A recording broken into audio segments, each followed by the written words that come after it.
Na lição dos jovens dessa semana, intitulada Tempo de Transição, aprendemos lições de fé impressionantes no decorrer da transição entre a liderança de Moisés e a liderança de Josué.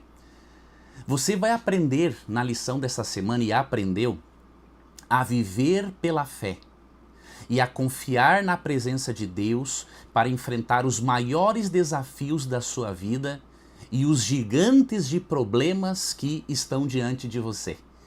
Vamos analisar este breve resumo que eu apresento aqui da lição para ajudar você a pegar alguns insights para a sua vida espiritual e para você repartir também na sua classe de jovens.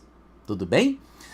Em primeiro lugar, aqui a lição está falando, do período em que há a transição entre a liderança de Moisés e a liderança de Josué. Novos desafios estavam pela frente, juntamente com uma nova geração de israelitas. A geração anterior havia morrido. Eles haviam se rebelado contra Deus. E Deus havia dito que aquela geração anterior não herdaria a terra prometida. 40 anos se passaram e chega o momento em que Deus daria a terra prometida ao seu povo. Porém, havia um detalhe. O povo não tinha o preparo militar necessário para encarar nações pagãs totalmente armadas e ferozes. Só que aqui há um detalhe importante. Eles não tinham poderio militar, mas eles tinham a presença de Deus com eles e um Deus desejoso de cumprir com a promessa de dar a terra prometida aos israelitas a toda a descendência de Abraão. Só que para isso acontecer, Josué, o novo líder, precisava ter coragem. Ou seja, fé e coragem estão de mãos dadas. Vamos ler um texto aqui que se encontra em Deuteronômio, capítulo 31, versos 7 e 8. E aí vamos ler essa parte aqui introdutória e já vamos para a parte de domingo da lição. Deuteronômio 31, 7 e 8 diz assim: Chamou Moisés a Josué e lhe disse, na presença de todo Israel: Sê forte e corajoso, porque com este povo entrarás na terra que o Senhor, sob juramento, prometeu dar a teus pais, e tu os farás herdá-la. Então Deus mesmo disse que ele deveria ter coragem para a obra para a qual Deus estava chamando. Ele tinha que ser forte e corajoso. E aí, qual seria a base da coragem de Josué, o novo líder? Versículo 8 de Deuteronômio 31. O Senhor é quem vai adiante de ti. Ele tinha que ter a certeza de que a presença de Deus era com ele, e Deus diz o seguinte: é o Senhor quem vai diante de ti, ele será contigo. Moisés dizendo para ele: não te deixará, nem te desamparará, não temas, nem te atemorizes. Então, se o Criador do universo, o maior de todos os generais, iria atuar de forma sobrenatural por meio dele e do povo de Israel para a conquista desta terra, é óbvio que ele não precisaria temer. Ou seja, fé e coragem estão de mãos dadas. E a base da fé é a confiança, obviamente, em Deus. Tenha isso em mente, esses pressupostos, para que você possa agora aproveitar o restante da lição. Tá bom? Então aqui eu já falei para você sobre domingo também, na lição sábado e domingo, vamos para a parte de segunda. Chega o momento em que a fé exige ação. Josué tinha fé em Deus, ele foi preparado para isso, ele tinha as qualidades necessárias, portanto Deus o chamou, obviamente o capacitou, porém a fé exige ação. E aí em Josué capítulo 1, verso 2, olha o que Deus diz para ele. Deus mostra que é a hora de agir. Moisés, meu servo, é morto. Dispõe-te agora, passe esse Jordão, tu e todo este povo, a terra que eu dou aos filhos de Israel. Então Deus o chama, diz que era hora de agir, era hora de a fé se manifestar através da ação e das obras, princípio que encontramos, por exemplo, em Tiago capítulo 2, Especialmente o verso 26 diz que a fé sem obras é morta. Então Josué deveria agora agir em conformidade com esta fé, esta confiança em Deus. Depois que Deus fala com ele, dizendo que era hora de agir, Deus mostra o tamanho da missão no versículo 4. Olha o tamanho da missão. Desde o deserto e o Líbano até o grande rio, o rio Eufrates, toda a terra dos heteus e até ao mar grande, para o poente do sol, será vosso limite. Então Deus mostra o tamanho da missão. E a missão era muito grande. Por quê? Tomar todo esse território de nações armadas até os dentes, e algumas dessas nações tinham pessoas enormes em estatura, é evidente que o desafio era monstruoso e humanamente possível de se cumprir. Porém, Deus estava chamando Josué e o povo de Israel para serem instrumentos de juízo. A primeira missão de Deus para o seu povo no Antigo Testamento era ser um instrumento de evangelização.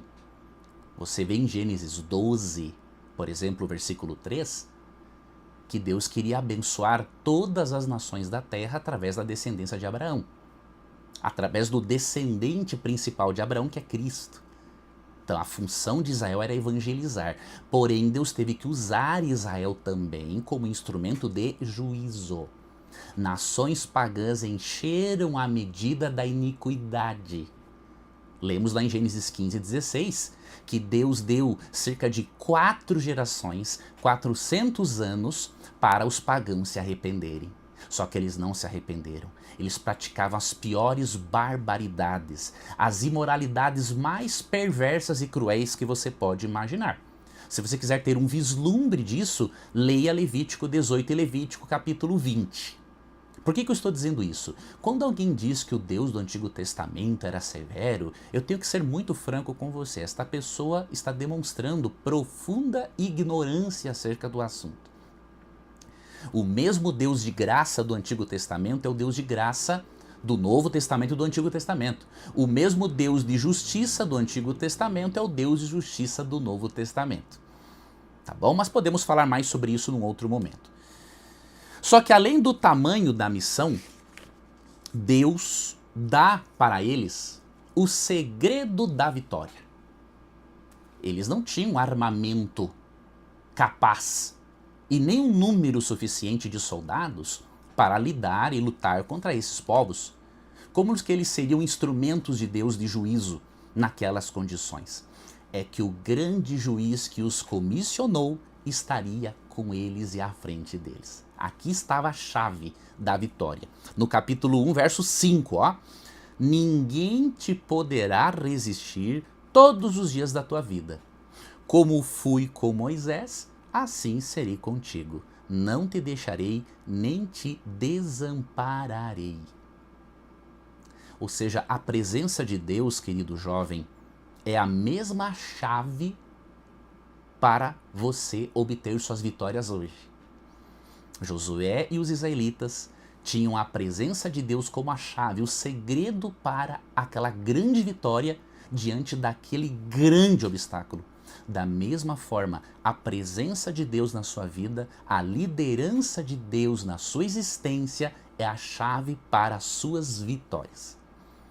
E da mesma forma que Josué confiou e agiu com base no que Deus havia dito e prometido, você precisa confiar e agir com base naquilo que Deus prometeu para você. Há muitas promessas nas Escrituras de que Deus quer dar para você vida, vida em abundância. Mas você precisa confiar e agir para que você se torne um receptor, uma receptora destas bênçãos. E Josué entendeu a urgência do chamado e não perdeu tempo. Porque no versículo 11 do capítulo 1 é dito o seguinte: passai pelo meio do arraial e ordenai ao povo, dizendo: provede-vos de comida, porque dentro de 3 dias passareis esse Jordão, para que entreis na terra que vos dá o Senhor vosso Deus para a possuirdes. Então Deus mostra a urgência do chamado. Quando Deus nos chama, não devemos postergar. Quando Deus nos chama, é porque além de nos usar para o reino dele, ele vai nos tornar pessoas mais felizes. Porque quando encontramos o nosso chamado, encontramos o nosso propósito de vida. Grave isso. Quando encontramos o nosso chamado, encontramos também o nosso propósito de vida. Parte de terça-feira. Na parte de terça-feira, entre outras coisas, aprendemos, primeiramente, do que dependia o sucesso de todos, tanto do líder quanto dos liderados. Ou seja, do que depende também o seu sucesso e o meu sucesso hoje. Versículo 8 do capítulo 1. Não cesses de falar deste livro da lei. Olha a palavra de Deus aqui em cena. Antes, medita nele dia e noite, para que tenhas cuidado de fazer segundo tudo o que nele está escrito. Então farás prosperar o teu caminho e serás bem-sucedido. Do que dependia o sucesso de Josué e do povo de Israel? Ligar-se a Deus e à palavra de Deus. E não é apegar-se a Deus ou a sua palavra de vez em quando. Aqui é dito o seguinte: medita nele dia e noite. Ou seja, deveríamos ter momentos de leitura da palavra de Deus ou de reflexão da palavra de Deus pelo menos 2 vezes ao dia, durante o dia e durante a noite. Deveríamos começar o nosso dia pensando nas coisas de Deus e na sua palavra, e deveríamos terminar o dia pensando e meditando nas coisas de Deus e na sua palavra. E você? Você está ligado a Deus e a sua palavra? Da forma como Josué 1:8 orienta? Você tem lido a Bíblia diariamente, orado, refletido nos seus ensinos e aplicado esses ensinos e os insights que o Espírito Santo tem te dado? Você tem aplicado tudo isto à sua vida? É importante esta reflexão, porque aqui é dito que se nós não cessarmos de termos esse contato com a palavra de Deus, ele fará o quê? Prosperar o nosso caminho e seremos bem-sucedidos. Pensamos muitas vezes que a maior fonte do nosso sucesso é o nosso trabalho. Óbvio, envolve o nosso trabalho, mas a maior fonte do nosso sucesso é o Criador de todas as bênçãos e do bom trabalho, que é Deus. Então deveríamos priorizar a relação com Ele, tá? Outra coisa que nós aprendemos aqui na lição de terça é que as vitórias do povo de Deus seriam pela fé muito mais do que pelas armas. Isso aqui é importante. Eles teriam sim de executar juízo sobre essas nações. Mas o que daria a vitória a eles era a fé em Deus. Não eram as suas armas, que eram precárias em comparação às armas e ao preparo de outras nações pagãs. O que isso nos ensina? Que em todas as épocas a fé sempre se faz presente na vida do povo de Deus. Olha que evidência claríssima de que esta ideia de que a salvação é pela graça no Novo Testamento e era pela lei no Antigo Testamento, ela é um absurdo, é uma ideia assim que não tem cabimento nenhum. Olha o que diz Abacuque capítulo 2, verso 4. Ó. Eis o soberbo, sua alma não é reta nele, mas o justo viverá pela sua fé. No Antigo Testamento é dito que o justo vive pela fé.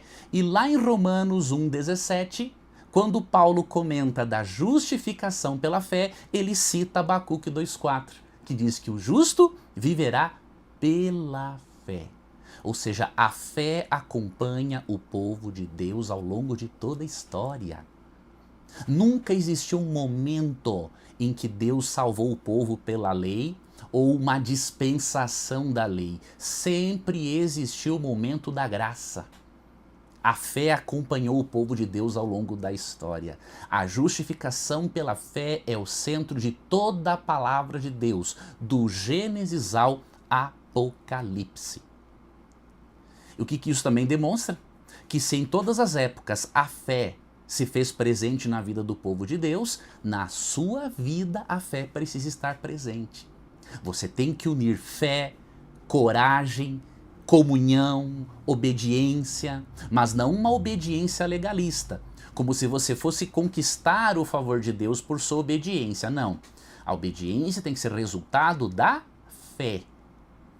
A obediência é uma resposta de um coração cheio de fé.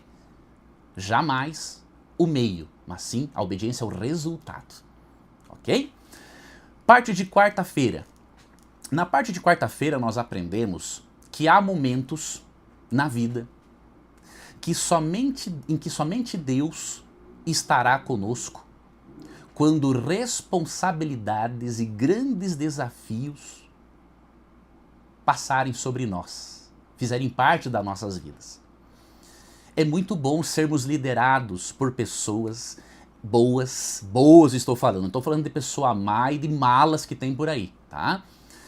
É muito bom ser liderado por pessoas boas, é muito bom contarmos com um conselho amigo, é muito bom contarmos com um conselho de alguém que, mesmo não sendo um amigo íntimo, demonstra um interesse real por nós. Porém, há situações na vida em que nós estaremos somente com Deus. Nenhum outro ser humano estará conosco. E neste caso, o que você deve de fazer? Grava isso aqui. Se apegar a Deus e às suas promessas. E eu separei aqui alguns textos para você. A lição apresentou Deuteronômio capítulo 20, versos 1 a 4, entre outros, mas eu separei alguns textos para implementar esta parte de quarta. E eu sugiro que você anote esses textos para repartir com a sua classe, tá? Então, além de Deuteronômio capítulo 20, 1 a 4, você pode também ler um texto muito conhecido, né? Que é Isaías capítulo 41, verso 10. Eu vou dar aqui outros textos para você. Isaías 41, 10 diz assim: Não temas, porque eu sou contigo. Não te assombres, porque eu sou o teu Deus. Eu te fortaleço e te ajudo e te sustento com a minha destra fiel. Quando você estiver sozinho ou sozinha, diante de grandes responsabilidades e desafios, lembre-se que Deus está com você. Você não precisa temer. O Criador de todo conhecimento e a fonte original de toda a sabedoria, o solucionador de todos os problemas é seu Pai, é o seu melhor amigo. Então não temas, porque Ele está com você, tá bom? Outro texto que eu sugiro para você repartir com a classe, Salmo 27, verso 10. Salmo 27, verso 10. Olha que interessante. Esse salmo mostra que há momentos em que nem mesmo nossos pais estarão conosco. Pode ser que eles nos abandonem, ou pode ser que eles não possam estar conosco. Nos amam, mas não podem estar conosco. Neste momento, temos que contar apenas com Deus. E Ele basta. Salmo 27, 10. Porque se meu pai e minha mãe me desampararem, o Senhor me acolherá. Olha que promessa maravilhosa. Mesmo que pais venham a fazer isso, o que é raro, mas acontece porque alguns não merecem ser chamados de pai ou de mãe, né? Mas mesmo que isso venha a acontecer, o salmista diz: o Senhor me acolherá. Tá? Outro texto que você pode repartir com a sua classe para implementar a parte de quarta-feira é Romanos 8, 38 e 39. Esse também é um texto muito bonito,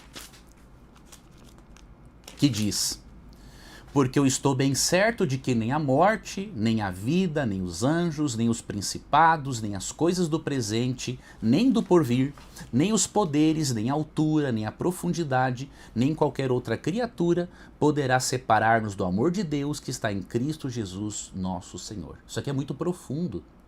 Não existe ser, não existe criatura, não existe ser angélico, não existe demônio, não existe ninguém que possa separar você do amor de Deus que está em Cristo Jesus. Então se apegue a essa promessa. E a última que eu recomendo, para que você possa se fortalecer nos momentos em que somente você e Deus estarão juntos, tá? É um texto também muito interessante que está em 2 Samuel, capítulo 22, versículo 30. Esse é outro texto que eu anotei para ajudar você na lição. Pois contigo desbarato exércitos. Isso é um cântico de Davi. Com meu Deus salto muralhas. Ou seja, com Deus não há o que você não possa vencer. Se ele for o primeiro na sua vida, se ele for o seu grande companheiro, se ele for o grande líder e o general das suas batalhas e o centro da sua existência. Indo para a parte de quinta-feira, e depois sexta aqui já terminamos, na parte de quinta-feira o que nós aprendemos, entre outras coisas? Assim como Josué recebeu uma missão, você e eu recebemos uma missão. Vamos detalhar mais esse pensamento.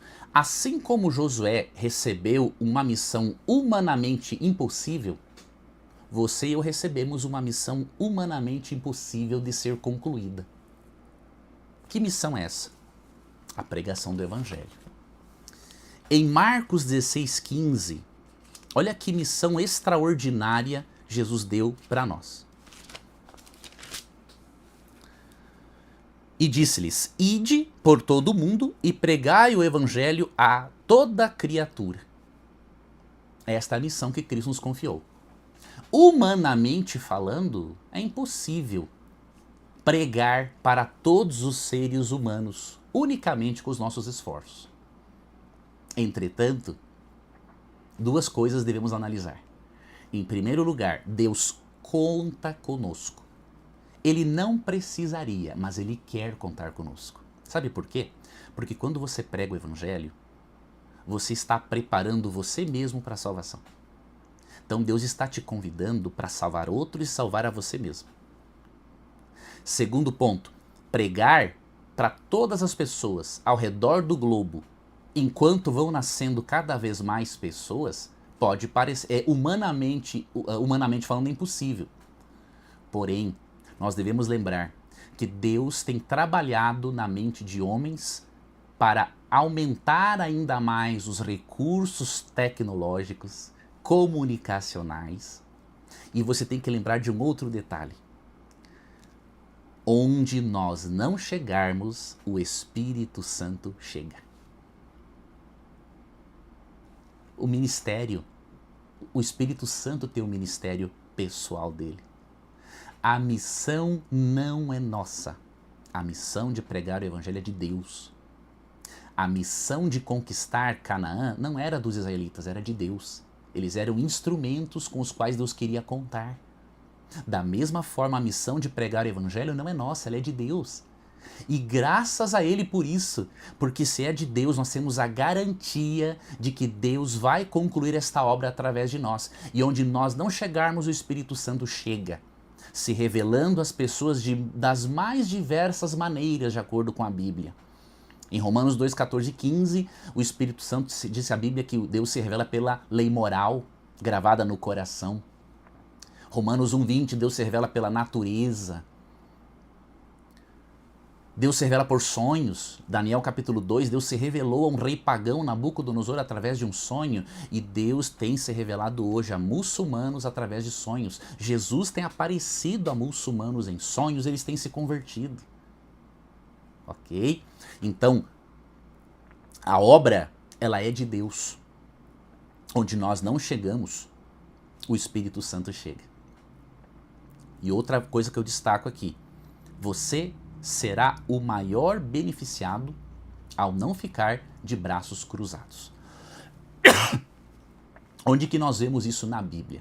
Eu quero mostrar para você que quando você usa os seus dons espirituais ou o seu dom espiritual, quando você usa os seus recursos para a pregação do Evangelho, você é o maior beneficiado.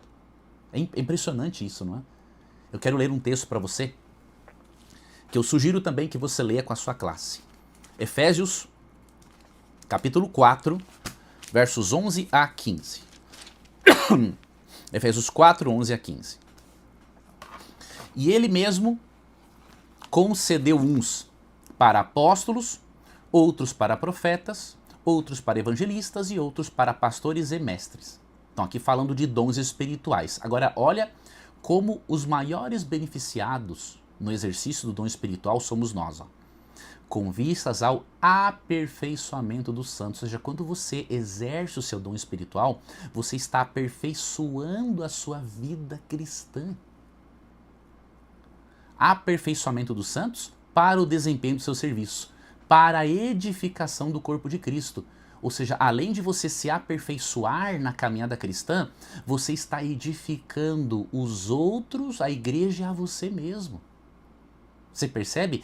É maravilhoso não ficar de braços cruzados ou esquentando o banco da igreja. Você tem que fazer alguma coisa. Porque senão você não vai ser aperfeiçoado e você não vai ser edificado e não vai edificar. Será um cristão egoísta e infrutífero. Verso 13. Até que todos cheguemos à unidade da fé e do pleno conhecimento do Filho de Deus, à perfeita varonilidade, à medida da estatura da plenitude de Cristo. Ou seja, o dom espiritual contribui para que nos unamos cada vez mais como igreja e desenvolvamos o nosso conhecimento de Cristo e amadureçamos cada vez mais. Outro benefício, verso 14, para que não mais sejamos como meninos, agitados de um lado para o outro e levados ao redor por todo o vento de doutrina, pela artimanha dos homens, pela astúcia com que induzem o erro. Quando você trabalha para Deus, você a sua mente é protegida dos enganos doutrinários, porque você está mais em contato com a palavra de Deus, em contato com a missão, tendo uma vida de mais oração e está exercendo o seu dom espiritual, fortalecendo a sua fé. Então você se previne contra falsas doutrinas, fortalece você contra os enganos dos falsos profetas. E verso 15, mas seguindo a verdade em amor, cresçamos em tudo naquele que é a cabeça, Cristo. Ou seja, ao você fazer isso, ao exercitar seu dom espiritual, você cresce, você se desenvolve, porque você é um membro que está ligado à cabeça do corpo, que é o Senhor Jesus Cristo. E não há como não se desenvolver quem está ligado a Cristo. Portanto, use e exerça o seu dom espiritual, não importa qual seja. E você será o maior beneficiado. Finalizando, na parte de sexta-feira, eu quero aqui ler uma citação para você, que a lição nos deixou, e aí fazer o fechamento e concluirmos o estudo da lição desta semana. Aqui eu destaquei este parágrafo aqui da lição, vou ler para você e aí fazer algumas considerações finais. Josué era agora o reconhecido líder de Israel. Tinha sido conhecido principalmente como guerreiro e seus dotes e virtudes eram especialmente valiosos nessa etapa da história de seu povo. Olha as características dele. E eu queria que você orasse hoje para que Deus te desse essas características aqui, ó. Corajoso, resoluto, perseverante, rápido, incorruptível, sem qualquer interesse egoísta para com aqueles que haviam sido confiados aos seus cuidados. E, acima de tudo, inspirado por uma fé viva em Deus. Assim era o caráter do homem divinamente escolhido para conduzir os exércitos de Israel em sua entrada na terra prometida. Durante a permanência no deserto, Josué agira como primeiro-ministro de Moisés, e por sua fidelidade serena e despretensiosa, grave isso aqui, despretensiosa, sua perseverança, quando outros vacilavam, e sua firmeza para manter a verdade em meio ao perigo, tinha dado provas de sua aptidão para suceder a Moisés, mesmo antes de ter sido chamado a essa posição pela voz de Deus. Primeira coisa que eu peço que você faça, escreva aqui nos comentários como uma expressão de fé de que Deus vai fazer isso em você. Quero desenvolver o caráter de Josué. Escreve aqui nos comentários. Quero desenvolver o caráter de Josué. E o que ele era, de acordo com essa citação de Ellen White no livro Patriarcas e Profetas? Ele era corajoso, resoluto, perseverante, rápido, incorruptível, sem qualquer interesse egoísta e, acima de tudo, inspirado por uma fé viva em Deus. Escreve aqui nos comentários, como uma demonstração para Deus de que você quer ter este caráter de Josué.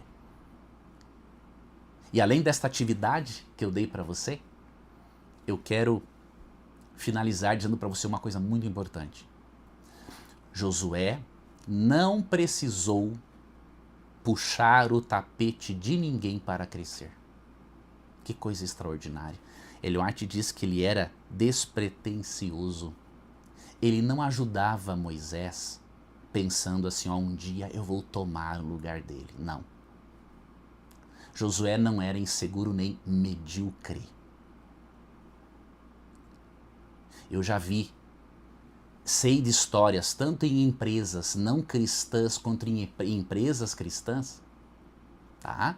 Sei de pessoas inseguras, medíocres, que tentam puxar o tapete dos outros para crescerem. Essas pessoas são medíocres na fé. Elas estão longe de ter o caráter de Josué.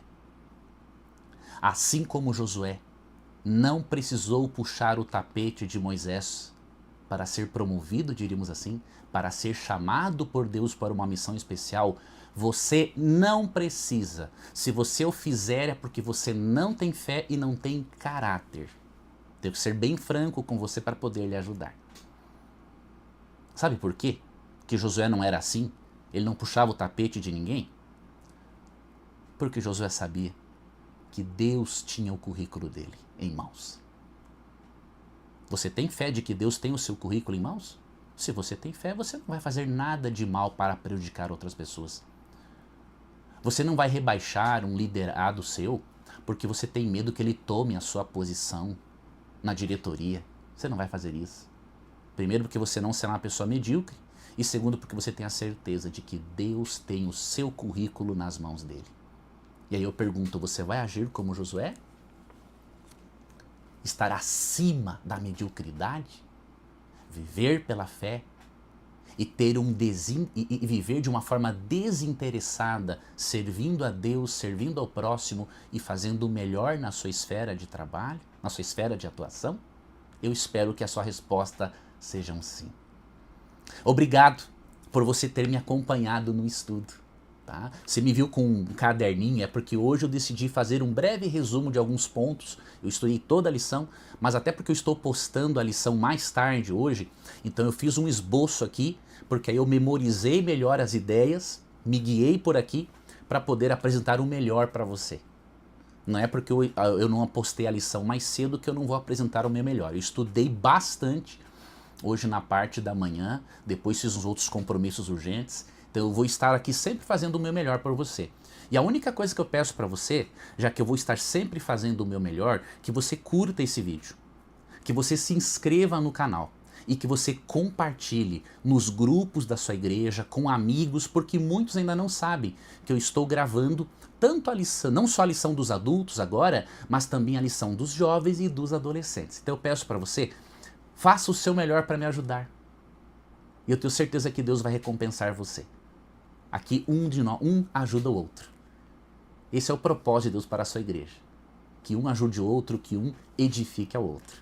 Que você tenha um excelente restinho de sexta-feira, que você tenha, caso esteja vendo após o sábado, que você tenha um feliz sábado, um ótimo final de semana. E pela graça de Deus nos vemos no estudo da semana que vem. Fica na paz e até mais.